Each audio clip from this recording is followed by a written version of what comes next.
त्रिएक परमेश्वर के पावन नाम की महिमा हो। इस्राएलियों की दोहाई परमेश्वर तक पहुंची। उन्हें मिस्र देश की गुलामी से बाहर निकालने परमेश्वर के नियुक्त किए गए रक्षक मूसा की शाही दाई मां के बारे में कल हमने देखा। आज के अध्ययन के लिए राजाओं की दूसरी किताब से चौथे और 8वें अध्याय की ओर हम जाएंगे। हमारी नायिका एक संपन्न स्त्री है। यहोवा का भय मानने वाली, कुलीन, नम्र और अतिथि सत्कार प्रिय भी है। उसका पति बूढ़ा है और इनकी कोई संतान नहीं है। यहाँ पर हम 2 पद प्रयोग देखते हैं, जैसे कि हम, हमारे। इन शब्दों से उन दोनों के बीच के प्रेम, मेल और एकता को हम देख सकते हैं। कोई भी निर्णय हो, वे दोनों एक साथ मिलकर लेते हैं। ऐसा बहुत कम परिवारों में देखा जाता है। शूनेम से होकर एलीशा का कई बार आना जाना होता था। इस स्त्री का घर जरूर सड़क के किनारे रहा होगा जहां से एलीशा आया जाया करता था। 2 पुरुषों को उसने गौर से देखा। उनमें से एक परमेश्वर का पवित्र भक्त था, जिसे उसने पहचाना। जब मैं और आप कोई रास्ते से गुजरते हैं तो हमें देखने वाले हमारी वेशभूषा देखकर, हमारा बाहरी रूप देखकर मैं परमेश्वर की दासी हूँ, क्या ऐसा कह पाएंगे? क्या ऐसी गवाही हम सुन पाएंगे? मुझ में परमेश्वर का प्रतिबिंब दिखाई देगा। यहाँ पर एलीशा एक पवित्र भक्त था, परमेश्वर का भक्त था। उसे देखते ही पता चलता था। अपने पति से कहकर प्रभु की दास के लिए एक उपरौठी कोठरी बनवाई। उसके विश्राम के लिए उसमें एक खाट, एक मेज, एक कुर्सी और एक दीवट रखी। यह देव पुरुष शूनेम से गुजरते वक्त यहाँ आकर विश्राम करता और रहता भी था। वह कोठरी ऐसे ही नहीं बनी थी। इसको बनाने में इस जोड़े की इच्छा, भावना, समर्पण, वक्त, परिश्रम और पैसा, इन सब चीजों से मिलकर यह कोठरी बनी है। मेरे प्यारों, इस शूनेमिन ने परमेश्वर के भक्त के लिए पैसा खर्च किया, कोठरी बनवाई, उसे आमंत्रित किया और उसकी सेवा भी की। प्रभु के कई सेवक कई बार हमारे घर पर या हमारी कलीसिया में आते हैं। उनका आदर सत्कार क्या हम बिना कुड़कुड़ाए सच्चे और अच्छे मन से करने के लिए तत्पर हैं? इब्रानियों की पत्री 13वां अध्याय 2 आयत कहती है, पहुनाई करना न भूलना, क्योंकि इसके द्वारा कितनों ने अनजाने स्वर्गदूतों की पहुनाई की है। शूनेमिन ने बिना किसी प्रतिफल की इच्छा के प्रभु के दास की सेवा की। एलीशा ने अपने चेले गेहजी से कहा कि इस शूनेमिन के लिए कुछ करना है, उसे बुलाओ। उस स्त्री से एलीशा ने पूछा, बोल तेरे लिए मैं क्या करूं? उसने उत्तर दिया, मैं तो अपने ही लोगों में रहती हूं। कितनी तृप्त थी वो। चाहती तो वह कह सकती थी कि मैं निसंतान हूं। वह कुछ नहीं बोली, उसने कुछ नहीं मांगा। वह जहां भी थी, जैसी भी थी, संतुष्ट थी। बहुत कम लोग ऐसे हैं जो संतुष्ट होते हैं। मत्ती रचित सुसमाचार 6 अध्याय 34 आयत कहती है, कल के लिए चिंता न करो, क्योंकि कल का दिन अपनी चिंता आप कर लेगा। आज के लिए आज ही का दुख बहुत है। तिमोथियस की पहली पत्री 6 अध्याय 6 आयत। संतोष सहित भक्ति बड़ी कमाई है।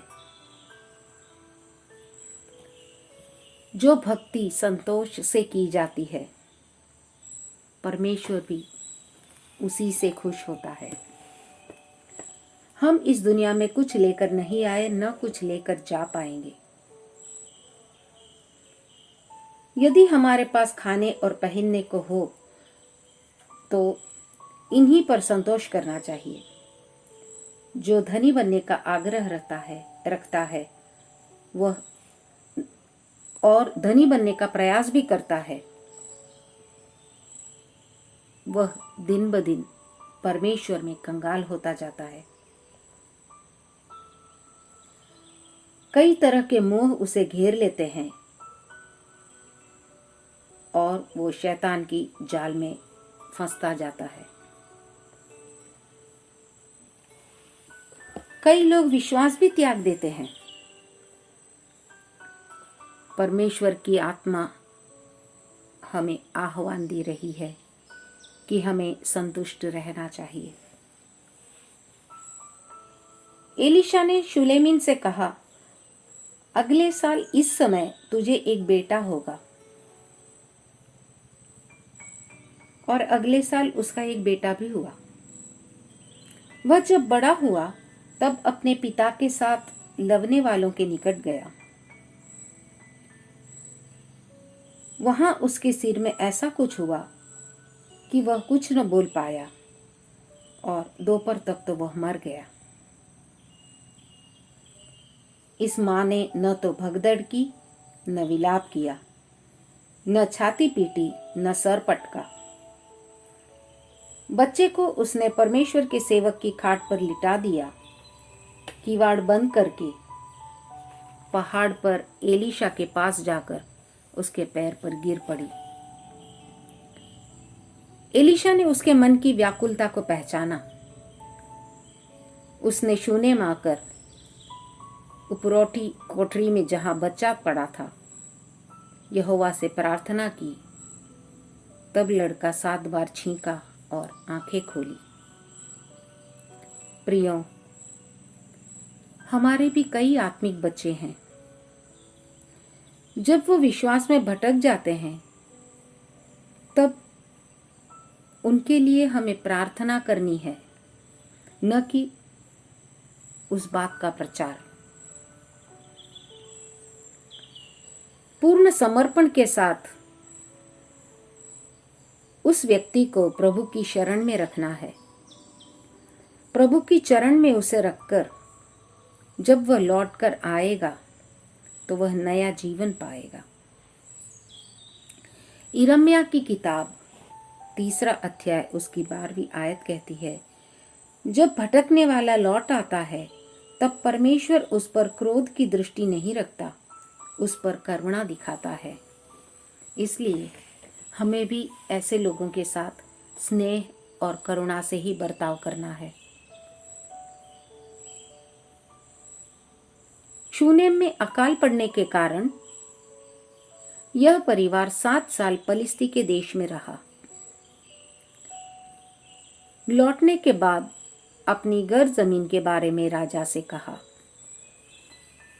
उस वक्त गेहजी राजा के पास मौजूद था। गेहजी ने उन्हें पहचाना और उनके बारे में राजा को गवाही दी। राजा ने आदेश दिया कि उनका सब कुछ लौटा दिया जाए और पिछले 7 वर्ष का अनाज भी उनको दिया जाए। मेरे अजीजों,